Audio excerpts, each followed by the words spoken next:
우크라이나 전쟁도 어느덧 개전 3개월을 맞이하고 있습니다. 이에 따라 여러 군사작전이 전 세계에 알려졌는데요. 호스토멜 돌출부 포위작전, 마리우폴 봉쇄작전, 헤르손 탈환전 등 양군이 승리를 위해 여러 작전을 구사해 치열한 교전을 벌였습니다. 하지만 몇몇 계획은 준비 단계부터 실패할 게 분명하다는 혹평을 받으며 제대로 실행조차 되지 못했습니다. 그중 가장 대표적인 작전이 바로 오데사 상륙작전입니다. 만약 오데사 상륙작전을 러시아가 강행했다면 그야말로 최악의 작전을 시행한 국가로 역사에 러시아의 오명을 남겼을 텐데요. 오데사는 2014년 크림반도를 합병당한 이후 사실상 마지막 남은 우크라이나의 항구 도시입니다. 게다가 흑해에서도 알아주는 거대한 규모의 항구 도시인데요. 이런 오데사마저 러시아군에 함락당하게 되면 우크라이나는 모든 해안 도시를 잃고 내륙 국가로 변하게 됩니다. 뿐만 아니라 오데사가 남쪽 부자크를 통해 베사라비아의 미승인 독립국인 트란스니스트리아를 움직여 우크라이나 서부를 공격할 수도 있었을 것입니다. 이를 증명하는 것이 트란스니스트리아에서 이루어진 가짜 깃발 작전인데요. 이 작전을 통해 오데사 인근에 상륙한 러시아의 병대와 트란스니스트리아군이 합동작전을 펼칠 계획이었음을 확실히 알 수 있습니다. 그런데 이 오데사 상륙은 애초에 불가능한 자살작전이었습니다. 우선 오데사의 규모가 너무 큽니다. 오데사는 인구가 100만 명에 달하는 큰 도시입니다. 우리나라로 치면 광역시 수준의 도시인 것인데요. 이런 도시를 공략하기 위해서 바다를 건너 해안에 상륙하는 것은 그야말로 죽음을 각오하지 않으면 어려운 작전입니다. 당장 지상 최대 작전이라고 불렸던 노르망디 상륙작전에서도 도시에 직접 상륙하는 황당한 짓은 하지 않았습니다. 시가지 상륙을 안 하는 이유는 간단합니다.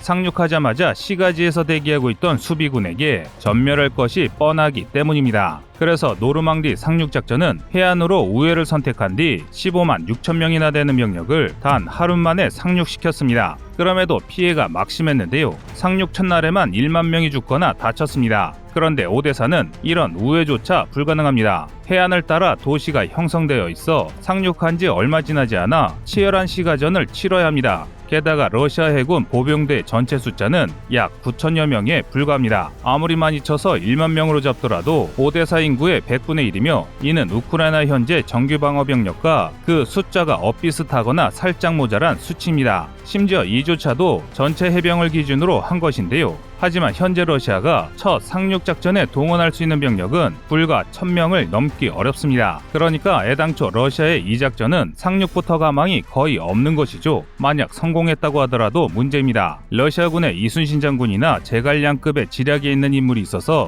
만약 도시 진입에 성공했다 하더라도 전장의 판을 뒤엎을 수 없습니다. 그 이유는 오데사에 위치한 거미줄 같은 지하시설 때문입니다. 오데사에는 18세기 시절부터 만들어진 거대 지하묘지인 카타콤이 있습니다. 이 카타콤은 길이가 무려 2000km에 달하는데요. 로마와 프랑스의 카타콤이 각각 300에서 500km인 것을 감안하면 그보다 훨씬 복잡한 지하미궁이 오데사에 있는 것입니다. 또 만약 오데사를 점령해도 저항군이 이런 카타콤에 숨어서 게릴라 활동을 하면 러시아군은 이를 소탕할 방법이 없습니다. 즉 러시아군은 우크라이나군을 제압하기에 턱없이 부족한 병력으로 상륙에 성공해야 하며 또 이 병력으로 무사히 시가지를 지나 우크라이나의 거미줄 같은 지하시설을 모두 돌파해야만 상륙작전에 성공할 수 있던 것입니다. 즉 러시아 군지휘부는 바늘보다도 더 작은 확률에 러시아군 1만 명의 귀중한 생명을 담보로 도박을 하려 했던 것입니다. 다시 말해 군지휘부에서 내린 명령 때문에 어디서 날아오는지도 모르는 공격에 속수무책으로 당할 게 뻔한 상황이었습니다. 만약 오데사 작전이 정말로 개시되었다면 지금과는 다른 전쟁 양상이 펼쳐졌을 것입니다.